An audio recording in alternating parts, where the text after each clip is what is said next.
జై శ్రీరామ్, జై జై శ్రీరామ్. కాంతికిరణాలు ఛానల్ ద్వారా కుంపెల్ల శకుంతలైనటువంటి నా యొక్క నమస్కారములు భగవత్ స్వరూపులైన ప్రతి ఒక్కరికి కూడా తెలియజేసుకుంటున్నాను. ఈ కాంతికిరణాలు ఛానల్ ఇప్పటివరకు సబ్స్క్రైబ్ చేసుకున్నవారు, ఈ మధ్యనే కొత్తగా సబ్స్క్రైబ్ చేసుకున్నవారు, వారందరికీ కూడా నా హృదయపూర్వక నమస్కారములు, ధన్యవాదములు తెలియజేసుకుంటూ, ఇప్పటివరకు ఈ ఛానల్ ఎవరైతే సబ్స్క్రైబ్ చేసుకోలేదో వారందరూ కూడా సబ్స్క్రైబ్ చేసుకుని షేర్ చేసి, లైక్ చేసి ఈ కాంతికిరణాలు ఛానల్ని ముందరికి నడిపించవలసిందిగా మీ అందరికి కూడా మనవి చేసుకుంటున్నాను. అయితే ఈ భాగంలో మనం ఒక చక్కటి విశేషం, శ్రీమద్ రామాయణంలో ఉన్నటువంటి విశేషాన్ని మనం కొద్దిగా పొందుపరచడం జరుగుతోంది. సమస్త మానవాళికి లౌకిక పారమార్థిక జీవిత లక్ష్యాలని, మార్గాలని వేదాలు నిర్దేశించేయి. ఈ వేదాలని మనం అపౌరుషేయములు అని అంటాం. ముఖ్యంగా పరంపరాగతమైన భారతీయ సంస్కృతికి ఈ వేదాలు పట్టుకొమ్మలు. ప్రపంచంలో వివిధ సంస్కృతులు వెలసి మాసిపోతున్నాయి. అయినా కూడా భారతీయ సంస్కృతి యుగ యుగాల తరబడి పెక్కు విధములైనటువంటి ఆటుపోట్ల గురి అయినా కూడా ఈ నేటికిని అది చెక్కు చెదరక నిలిచి ఉండటానికి కారణం ఏమిటంటే వేదవాగ్మయమే మూల కారణము అని మనం తెలుసుకోవాలి. ధ్యానమగ్నులైన ఋషీశ్వరులు ఈ భగవద్వాణిని, అంటే ఇక్కడ భగవద్వాణి అంటే ఏమిటి, వేదాలు విని లోకానికి అందించారు. అందుకోసమనే వేదాల్ని శృతులు అని కూడా మనం చెప్తూ ఉంటాం. ఆ అటువంటి మహర్షులకి లోకమంతా, అంటే మనమందరం కూడా ఎంతో రుణపడి ఉన్నాం. అయితే వేదాల్లో పేర్కొనబడినటువంటి సత్యాలని, ధర్మాలని సామాన్య జనులకి ఉపయోగపడేటట్లుగా వ్యాస భగవానుడు, వాల్మీకి మహర్షి మహాభారతాన్ని, శ్రీమద్ రామాయణాన్ని రచించి చక్కటి సులభ సుందర శైలిలో రచించి వారు మనకు అందించారు. అయితే వ్యాస భగవానుడు రచించినటువంటి మహాభారతాన్ని మనం పంచమవేదము అని అంటాం. అయితే వాల్మీకి మహర్షి రాసినటువంటి శ్రీమద్ రామాయణము, అది సాక్షాత్తు వేదమే అని మనం తెలుసుకోవాలి. వేదమే శ్రీరామాయణ కింద అవతరించింది అని మనం తెలుసుకోవాలి. మనం దీనికి సంబంధించిన శ్లోకం మనం శ్రీమద్ రామాయణంలో ప్రార్థనా శ్లోకాల్లో కూడా మనం చూస్తూ ఉంటాం. ఆ శ్లోకం ఏమిటంటే, వేద వేద్యే పరే పుంసి జాతే దశరథాత్మజే వేద ప్రాచేత సాదాసీత్ సాక్షాత్ రామాయణాత్మనా అని మనం చక్కగా ఈ ప్రార్థనా శ్లోకంలో మనం శ్రీమద్ రామాయణంలో మనం చూస్తాం. అంటే ఏంటి, ఇక్కడ ఏమంటున్నారు? వేద ప్రాచేత సాదాసీత్ సాక్షాత్ రామాయణాత్మన అంటే వాల్మీకి పుంగవుడు రచించినటువంటి ఆ యొక్క శ్రీమద్ రామాయణము వేదమే, సాక్షాత్తు వేదమే రామాయణమయ్యి ఈ భూమి మీద వెలిసింది అనే విశేషాన్ని ఇక్కడ మనం దీన్ని బట్టి చక్కగా మనం రూఢి చేసుకోవచ్చు.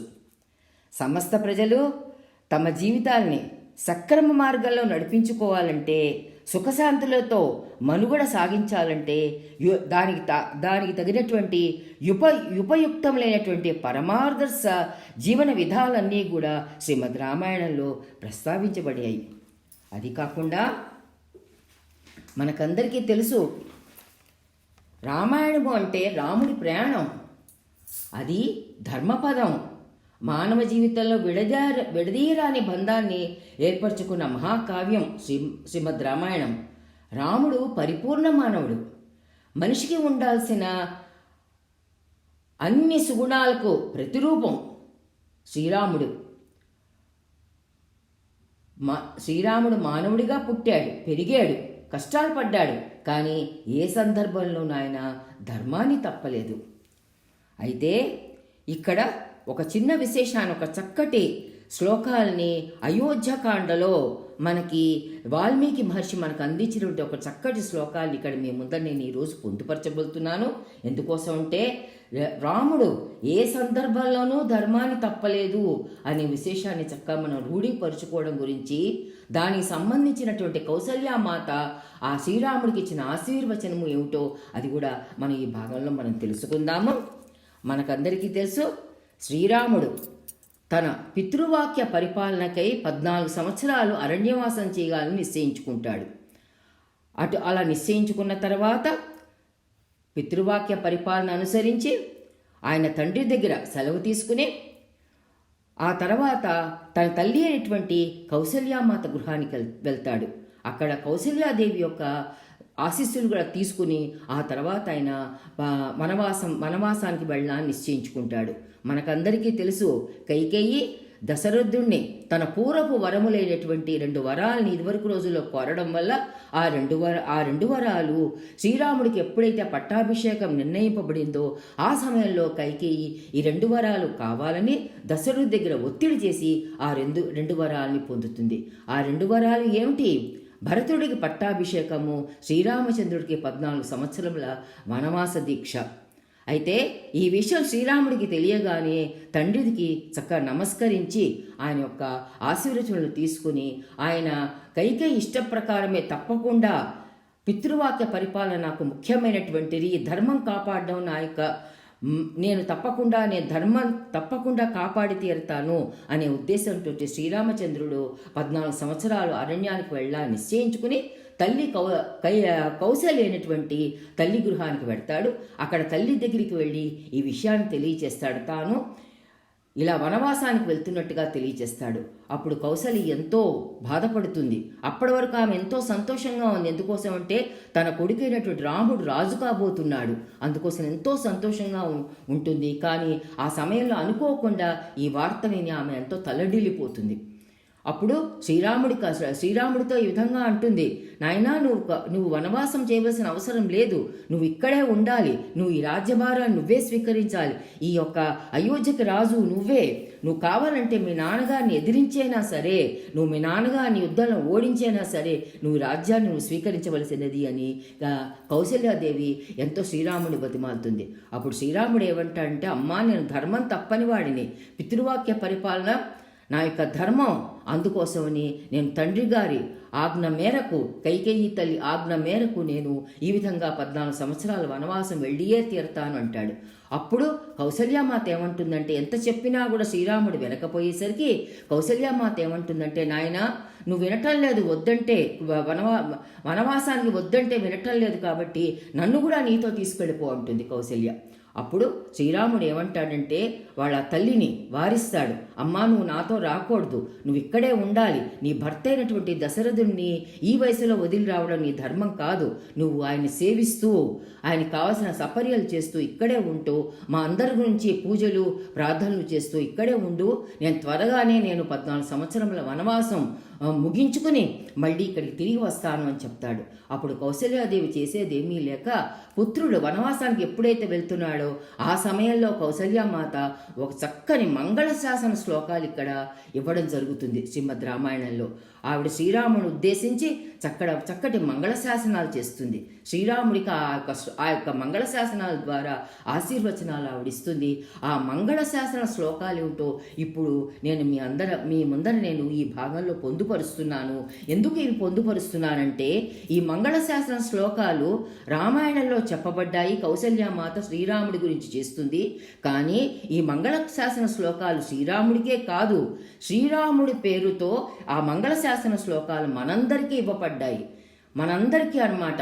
అంటే ఏమిటి, ప్రతి ఇంట్లో కూడా పెద్దవారు, తల్లి తండ్రి పెద్దవారు వీరందరూ కూడా ఇటువంటి విషయాల్ని కూడా శ్రీరామాయణంలో మనం తెలుసుకుని మనం కొన్ని నేర్చుకుని ఇటువంటి మంగళశాసనాలు మన పిల్లలకి కానీ మన చిన్నవారికి కానీ మన ఇంట్లో ఎవరికైనా ఒక శుభకార్యం జరిగినా, పిల్లలు పరీక్ష సమయంలో కానీ ఒక ఉద్యోగ ప్రాప్తి గురించి కానీ వెళ్తుంటే అటువంటి సమయాల్లో మనం ఇటువంటి మంగళశాసనాలు చేసి పిల్లల్ని కనుక పంపిస్తే అప్పుడు మన పిల్లలందరూ కూడా చక్కటి శుభాశీస్సులతో వాళ్ళు వెళ్ళిన పని చక్కగా దిగ్విజయంగా పూర్తి చేసుకుని మళ్ళీ ఇంటికి తిరిగి వస్తారు. ఈ విధంగా ఇటువంటి మంగళశాసన శ్లోకాలు చక్కగా ఇక్కడ ఇవ్వబడ్డాయి. ఈ రోజుల్లో ప్రతి వారు కూడా ఇటువంటి శ్లోకాలు నేర్చుకోవాలి, పిల్లలకి ఇటువంటి మంగళశాసనాలు చెయ్యాలి. అప్పుడు మన దేశంలో ప్రతి ఇంట్లో కూడా మన సంస్కృతి సంప్రదాయం కూడా కాపాడబడుతుంది. అందుకోసమని ఈ యొక్క శ్లోకాలు మీ అందరికి కూడా అందిస్తున్నాను. ఎవరైతే ఈ యొక్క శ్లోకాలను వింటారో వారందరూ కూడా తెలుసుకుని దాన్ని అర్థం చేసుకుని వీలుంటే నోటికి నేర్చుకుని లేకపోతే లేకపోతే ఒక కాగితంలో రాసుకుని పిల్లలు ఎప్పుడైనా పరీక్షలకు వెళ్తున్నా ఒక దూర ప్రయాణాలు చేస్తున్నా ఇంకా ఏదైనా ముఖ్యమైన కార్యాలు ఇంట్లో ఒక ముఖ్యమైన కార్యం పెళ్లి కానీ ఇంకో సందర్భం కానీ ఏం జరిగినా కూడా అటువంటి సమయంలో ఈ శ్లోకాలు కనుక పిల్లలకి అందించండి. వాళ్ళ యొక్క జీవితాలు చక్కటి దిశలో నడుస్తాయి. వాళ్ళకి మంచి మన వైపు నుంచి మనం అటువంటి చక్కటి శుభాశీస్సులు అందించగలము అని తెలియచేసుకుంటూ ఇప్పుడు ఆ యొక్క మంగళ శ్లోకాన్ని మీ ముందర నేను పొందుపరుస్తాను. అయితే కౌసల్యామాత ముందరగా ఏమంటుందంటే శ్రీరామచంద్రుడితోటి, నాయనా నువ్వు ఇంకా వెళ్ళక తప్పదంటున్నావు, అందుకోసమని ఆవిడ ముందర శ్రీరాముడికి ఏ విధంగా దీవిస్తుంది? యం పాలయసి ధర్మం త్వం ధృత్వా చ నియమేన చ స వై రాఘవ శార్దూల ధర్మస్వాం అభిరక్షతు అని ముందర దీవిస్తుంది. ఏమంటుంది?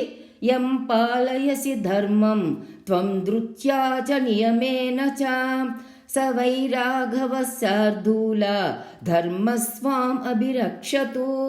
అంటే ఇక్కడ ఏమిటి దీని ఒక అర్థం? ఓ రఘువంశోత్తమ, నిండు మనసుతో నియమపూర్వకంగా నీవు అనుసరించేటటువంటి ధర్మం నిన్ను నిరంతరము కాపాడుతూనే ఉండుగాక అని ఉంటుంది. అంటే ఏమిటి? ఇక్కడ కౌసల్యమాత రాముడికి ఏం చెప్తుందంటే, నువ్వు ఎటువంటి పరిస్థితుల్లో ఉన్నా కూడా నువ్వు ధర్మాన్ని తప్పద్దు.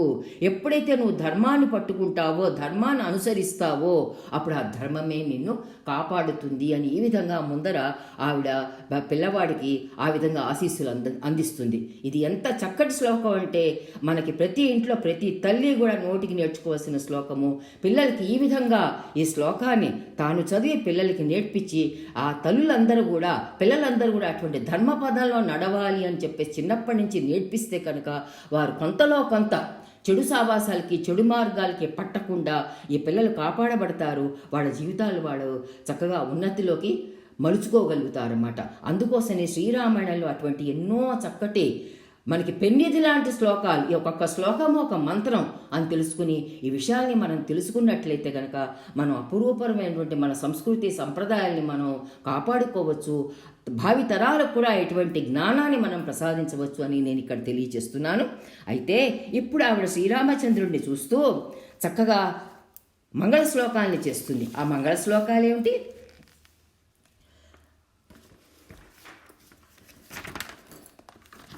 యన్మంగళం సహస్రాక్షే సర్వదేవ నమస్కృతే వృత్రనాశే సమభవత్ తత్తే భవతు మంగళం. యన్మంగళం సహస్రాక్షే సర్వదేవ నమస్కృతే వృత్రనాశే సమభవత్ తత్తే భవతు మంగళం. నాయనా రామచంద్ర, వృత్రాసుర సంహార సందర్భంలో సర్వదేవతావంతుడైన దేవేంద్రునికి లభించినటువంటి మంగళాశీసులన్నీ కూడా ఆ శుభ పరంపరలన్నీ కూడా నీకును ప్రాప్తించుగాక అని అక్కడ కౌసల్యమాత శ్రీరామచంద్రమూర్తికి ఈ మంగళ శాసనాలు చేస్తోందన్నమాట. యన్మంగళం సుపర్ణస్య వినతా కల్పయత్పురా అమృతం ప్రార్థయానస్య తత్తే భవతు మంగళం. యన్మంగళం సుపర్ణస్య వినతా కల్పయత్పురా అమృతం ప్రార్థయానస్య తత్తే భవతు మంగళం. అమృతం తీసుకొని వచ్చే సందర్భంలో గరుత్మంతుడు వినతమాత నుండి పొందినటువంటి మంగళములన్నీ కూడా నీకు ప్రాప్తించుగాక అని ఈ విధంగా శ్రీరాముడికి మంగళ శాసనం చేస్తోంది. అమృతాన్ని తీసుకొని వచ్చే సందర్భంలో గరుత్మంతుడు వినతమాత నుండి తాను పొందిన మంగళాలన్నీ కూడా నీకు ప్రాప్తించుగాక అని చెప్తుంది ఆవిడ. అమృతోత్పాదేన దైత్యాన్ జ్ఞథ వజ్రధరస్య యత్ అదితిం మంగళం ప్రాదాత్ తత్తే భవతు మంగళం. అమృతోత్పాదేన దైత్యాన్ జ్ఞథ వజ్రధరస్య యత్ అదితిం మంగళం ప్రాదాత్ తత్తే భవతు మంగళం. అమృతముల లభించుటకై దైత్యులని హతమార్చిన మహేంద్రునికి అదితి ప్రసాదించిన సమస్త మంగళాలు నీకు కూడా అబ్బుగాక అని ఆవిడ చెప్తోంది. त्रीन् विक्रमान् प्रक्रमतः विष्णोः अमिततेजसः यदासीत् मङ्गलं राम तत्ते भवतु मङ्गलं त्रीन् विक्रमान् प्रक्रमतः विष्णो अमिततेजसः यदासीत् मङ्गलं राम तत्ते भवतु मङ्गलं కుమార శ్రీరామ 3 అడుగులతో భూమి ఆకాశాలను ఆక్రమించి బలిచక్రవర్తిని సుతల్లోకానికి అధిపతి చేసినటువంటి మహా తేజస్వి అయినటువంటి శ్రీ మహావిష్ణువుకి అబ్బినటువంటి శుభాలన్నీ కూడా నీకు లభించుగాక అని ఆవిడ ఆశీర్వదిస్తోంది. ఋతవః సాగరాః ద్వీపాః వేదాలోకాః దిశశ్చ తే మంగళాని మహాబాహో దిశంతు తవ సర్వదా. ఋతవః సాగరాః ద్వీపాః వేదాలోకాః దిశశ్చ తే మంగళాని మహాబాహో దిశంతు తవ సర్వదా. ఓ మహాబాహో, ఋతువులు, సాగరములు, ద్వీపములు, వేదములు, సమస్త లోకములు, దశ దిశలు ఇవన్నీ కూడా నీకు శుభ పరంపరల్ని ప్రసాదించుగాక అని ఆవిడ ఆశీర్వదిస్తోంది. ఇది పుత్రస్య శేషాంశ కృత్వా శిరసి భామిని గంధైశ్చాపి సమాలభ్య రామమాయాతలోచన. ఇది పుత్రస్య శేషాంశ కృత్వా శిరసి భామిని గంధైశ్చాపి సమాలభ్య రామమాయాతలోచన. విశాల నేత్రైనటువంటి కౌసల్యాదేవి శ్రీరాముని ఇట్లు ఆశీర్వదించింది. శిరమున ఈ విధంగా ఆశీర్వదించి శ్రీరాముడి శిరస్సును మంత్రాక్షరాలను మంత్రాక్షతలు ఉంచింది. ఆయనకి గంధమాల్యాలని అలంకరించింది. సకల కార్యసిద్ధి అయిన అది కాకుండా ఆవిడ ఇంకా ఏం చేసింది? ఓషధీం చాపి సిద్ధార్థాం విశల్యకరణీం శుభాం చకార రక్షాం కౌసల్యాః మంత్రైరభిజాపచ. ఓషధీం చాపి సిద్ధార్థాం విశల్యకరణీం శుభాం చకార రక్షాం కౌసల్య మంత్రైరభిజాపచ. ఆవిడేం చేసింది? సకల కార్యసిద్ధిప్రదమైనటువంటి విశల్యకరణి అనే ఔషధితో తన యొక్క తనయున్నకి అంటే శ్రీరాముడికి రక్షాబంధనం అనుచ్చింది. సందర్భశుద్ధిగా పవిత్ర మంత్రాలను కూడా జపించింది. ఈ విధంగా కౌసల్యమాత శ్రీరాముడికి మంగళశాసనాలు చేసి ఆవిడ అరణ్యాలకి పంపిస్తుంది.